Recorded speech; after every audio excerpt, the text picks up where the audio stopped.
Sylhet MAG Osmani medical college হাসপাতালে intern চিকিৎসকদের উপর হামলার প্রতিবাদে ইন্টার্ন চিকিৎসকরা কর্মবিরতি পালন করছেন। এ বিষয়ে বিস্তারিত জানতে হাসপাতাল এলাকা থেকে সরাসরি যুক্ত হচ্ছেন আমাদের প্রতিনিধি কামরুল ইসলাম মাহি। মাহি, সকাল থেকে কর্মবিরতি শুরু হয়েছে, আমরা জানতে পেরেছি।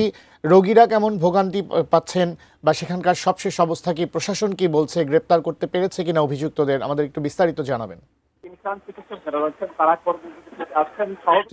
যারা রয়েছেন তারা কর্মবিরতিতে আছেন। স্বাভাবিকভাবেই হাসপাতালের জরুরি বিভাগ থেকে নিয়ে হাসপাতালের যে সব সেবা পরিষেবা রয়েছে সেগুলিতে তো অবশ্যই প্রভাব পড়েছে। পাশাপাশি ইন্টার্ন চিকিৎসকদের এই যে ঘটনাটি ঘটেছে সেই ঘটনা সুষ্ঠু সমাধান এবং দোষীদের শাস্তির দাবিতে কিন্তু ইন্টার্ন চিকিৎসকরা গতকাল রাতেই তারা যে ধর্মঘটের ডাক দিয়েছিলেন সেটা সকাল থেকেই তারা পালন করছেন। এবং আমরা ইন্টার্ন চিকিৎসক যারা কর্মবিরতিতে আছেন তাদের গতকাল রাত 11টার দিকে উসমানী হাসপাতালের 4র্থ তলার যে 4 নম্বর ওয়ার্ডে রোগীর স্বজনদের অনাকাঙ্ক্ষিত যে হামলার ঘটনা ইন্টার্ন চিকিৎসকের উপর ঘটেছে তার পরিপ্রেক্ষিতেই কিন্তু তারা এই কর্মবিরতি পালন করেছেন এবং এই কর্মবিরতির পালন করছেন।